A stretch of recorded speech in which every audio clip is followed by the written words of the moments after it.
ایک بار سرکار بغداد حضور سیدنا غوث پاک رضی اللہ تعالی عنہ دریا کی طرف تشریف لے گئے۔ وہاں ایک 90 سال کی بڑھیا کو دیکھا جو زار و قطار رو رہی تھی۔ ایک مرید نے بارگاہ غوثیت میں عرض کیا، مرشدی، اس ضعیفہ کا اکلوتا خوبرو بیٹا تھا، بیچاری نے اس کی شادی رچائی، دولہا نکاح کر کے دلہن کو اسی دریا میں کشتی کے ذریعے اپنے گھر لا رہا تھا کہ کشتی الٹ گئی اور دولہا دلہن سمیت ساری بارات ڈوب گئی۔ اس واقعے کو آج 12 سال گزر چکے ہیں، مگر ماں کا جگر ہے، بیچاری کا غم جاتا نہیں ہے۔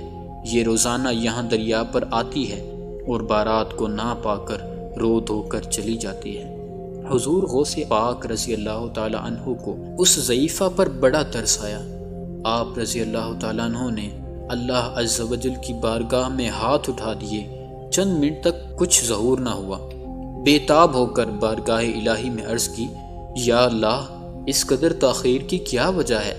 ارشاد ہوا، اے میرے پیارے، یہ تاخیر خلاف تقدیر نہیں ہے۔ ہم چاہتے تو ایک حکم کن سے تمام زمین و آسمان پیدا کر دیتے، مگر بمقتضائے حکمت 6 دن میں پیدا کیے۔ بارات کو ڈوبے ہوئے 12 سال ہو چکے ہیں، اب نہ وہ کشتی باقی رہی ہے، نہ ہی اس کی کوئی سواری۔ تمام انسانوں کا گوشت وغیرہ بھی دریائی جانور کھا چکے ہیں۔ ریزہ ریزہ کو اجزائے جسم میں اکٹھا کروا کر دوبارہ زندگی کے مرحلے میں داخل کر دیا ہے۔ اب ان کی آمد کا وقت ہے۔ ابھی یہ کلام اختتام کو بھی نہ پہنچا تھا کہ یکایک وہ کشتی اپنے تمام تر ساز و سامان کے ساتھ بما دولہا اور دلہن و باراتی پانی کی سطح پر نمودار ہوئی اور چند ہی لمحوں میں کنارے تک پہنچ گئی۔ تمام باراتی سرکار بغداد رضی اللہ تعالی عنہ سے دعائیں لے کر خوشی خوشی اپنے گھر پہنچے۔ اس کرامت کو سن کر بے شمار کفار نے آ کر سیدنا غوث العظم رضی اللہ تعالی عنہ کے دست حق پرست پر اسلام قبول کیا۔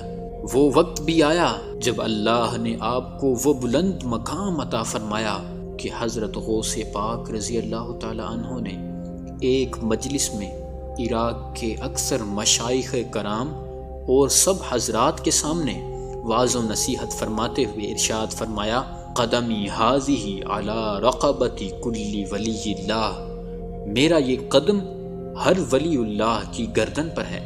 یہ سن کر حضرت سیدنا شیخ علی بن الہیتی رحمۃ اللہ علیہ اٹھے اور منبر شریف کے پاس جا کر آپ رحمۃ اللہ علیہ کا قدم مبارک اپنی گردن پر رکھ لیا۔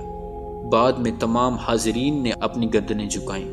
جس وقت حضور غوث پاک رضی اللہ تعالی عنہ نے بغداد میں ارشاد فرمایا تو اس وقت خواجہ غریب نواز سید معین الدین چشتی اجمیری رحمۃ اللہ علیہ اپنی جوانی کے دنوں میں ملک خراسان کے دامن کوہ میں عبادت کرتے تھے۔ وہاں بغداد شریف میں ارشاد ہوتا ہے اور یہاں غریب نواز اپنا سر جھکاتے اور اتنا جھکاتے ہیں کہ سر مبارک زمین تک پہنچ جاتا ہے اور فرماتے ہیں، آپ کے دونوں قدم مبارک میرے سر پر ہیں اور بلکہ میری آنکھوں پر ہیں۔ اسی طرح تمام اولیاء اللہ نے آپ کے اس حکم پر اپنی گردنیں جھکائیں۔ شیخ خلیفہ رحمۃ اللہ علیہ نے سرور کائنات، فخر موجودات، باعث تخلیق کائنات صلی اللہ علیہ وآلہ وسلم کو خواب میں دیکھا اور عرض کیا کہ حضرت شیخ عبد القادر جیلانی نے قدمی ہاذہ علی رقبۃ کل ولی اللہ کا اعلان فرمایا ہے۔ تو سرکار دو عالم صلی اللہ علیہ وآلہ وسلم نے ارشاد فرمایا، عبد القادر نے سچ کہا ہے، اور کیوں نہ کہتے جبکہ وہ قطب زمانہ اور میری زیر نگرانی ہے۔ حضور سیدنا غوث اعظم فرماتے ہیں، تمہارا ظاہر و باطن میرے سامنے آئینے کی طرح ہے۔ اگر شریعت کی روک میری زبان پر نہ ہوتی تو میں تم کو بتاتا کہ کیا کھاتے ہو اور کیا پیتے ہو اور کیا جمع رکھتے ہو۔ آپ نے فرمایا کہ میرا کوئی مرید بغیر توبہ کیے نہیں مرے گا۔ اگر میرا مرید مغرب میں ہوا اور میں مشرق میں ہوا، اگر میرے مرید کا صدر کھل گیا تو میں اس کے صدر کی پردہ پوشی کروں گا۔ ایک مرتبہ کچھ لوگ آپ کی خدمت میں حاضر ہوئے اور کہا کہ حضور والا مرید خوش رہ اور بے باک ہاتھ بحکم رب العالمین جو چاہے تو کر گزر کہ میرا نام جو بڑا ہے تیرے پاس ہے۔ اے میرے مرید تو مت ڈر اللہ کریم میرا رب ہے، اس نے مجھے رفعت و بلندی عطا فرمائی ہے اور میں اپنی امیدوں کو پہنچا ہوں۔ خدا تعالیٰ کے تمام شہر اور ملک میری نگاہ میں رائی کے دانے کی طرح ہے اور میرے حکم اتصال میں ہے۔ اللہ تعالیٰ نے مجھے جملہ اقطاب کا مختار بنایا ہے، بس میرا حکم ہر حال میں جاری ہے۔ کوئی مہینہ اور سال ایسا نہیں جو اپنے ظہور سے پہلے میرے پاس نہ آئے۔ سورج روزانہ طلوع ہوتے وقت مجھے سلام عرض کرتا ہے اور ہر نیا سال جب آتا ہے تو مجھے سلام عرض کرتا ہے۔ جو کچھ اس سال بھر میں وقوع پذیر ہونا ہوتا ہے اس کی مجھے خبر دیتا ہے، اور ہر ہفتہ جب شروع ہوتا ہے تو مجھ پر سلام عرض کرتا ہے، اور جو کچھ ہفتہ بھر میں ہونا ہوتا ہے اس کی مجھے خبر دیتا ہے، اور ہر دن مجھے سلام کرتا ہے، اور دن بھر میں جو کچھ ہونا ہوتا ہے اس کی مجھے خبر دیتا ہے۔ مجھے اپنے رب جلیل کی عزت و عظمت کی قسم، میرے سامنے نیک بخت اور بدبخت لوگ پیش کیے جاتے ہیں۔ میری نظر لوح محفوظ پر ہوتی ہے، میں اللہ تعالیٰ کے علوم اور مشاہدات کے سمندروں میں تیرنے والا ہوں۔ میں زمین میں تم پر اللہ تعالیٰ کی حجت ہوں، رسول پاک صلی اللہ علیہ وآلہ وسلم کا نائب ہوں اور زمین پر ان کا وارث ہوں۔ قیامت تک میرے مریدوں، محبوں اور دوستوں میں سے جو کوئی ٹھوکر کھائے گا میں اس کا ہاتھ پکڑ کر اس کو سہارا دوں گا۔ مجھے اپنے رب کی عزت و جلال کی قسم، میرے قدم میرے رب کے سامنے برابر رکے رہیں گے یہاں تک کہ میں اور میرے مرید جنت میں نہ چلے جائیں۔ حضرت محبوب سبحانی، غوث سمدانی، شہباز لامکانی، قدس اللہ سرہ النورانی، توحید خالص، اطاعت رسول مقبول صلی اللہ علیہ وآلہ وسلم، اقامت دین مبین اور احیاء اسلام کے عظیم علمبردار تھے۔ حضرت کے ابتدائی دور میں طرح طرح کے فتنوں کا سیلاب تھا۔ اگر ایک طرف فسق و فجور، بدعات اور منکرات کا زور تھا تو دوسری طرف اعتزال الحاد اور زندقہ کا بازار گرم تھا، لیکن آپ نے ان سب کا مقابلہ کرتے ہوئے عمر بھر مخلوق خدا کو شریعت مطہرہ کی تعلیم سے روشناس کرایا۔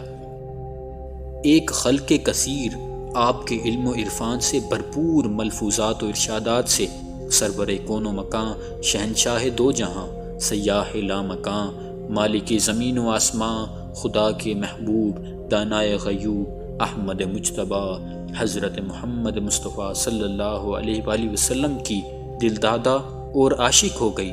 آپ نے فرمایا، ہمیشہ رسول کریم صلی اللہ علیہ وآلہ وسلم کی مبارک نقش قدم پر چلو، کیونکہ قرآن مجید میں ارشاد ہوتا ہے، قُلْ إِن كُنتُمْ تُحِبُّونَ اللَّهَ فَاتَّبِعُونِي يُحْبِبْكُمُ اللَّهُ۔ لہذا کتاب اللہ اور سنت رسول صلی اللہ علیہ وآلہ وسلم کا دامن کسی حال میں نہ چھوڑنا، نماز پنجگانہ کو پابندی سے ادا کرنا، اور اپنی ہر نماز اس خشوع و خضوع کے ساتھ ادا کرو کہ گویا یہ تمہاری زندگی کی آخری نماز ہے۔ روزہ دار کو چاہیے کہ اپنے روزے کو مکروہات سے بچائے رکھے۔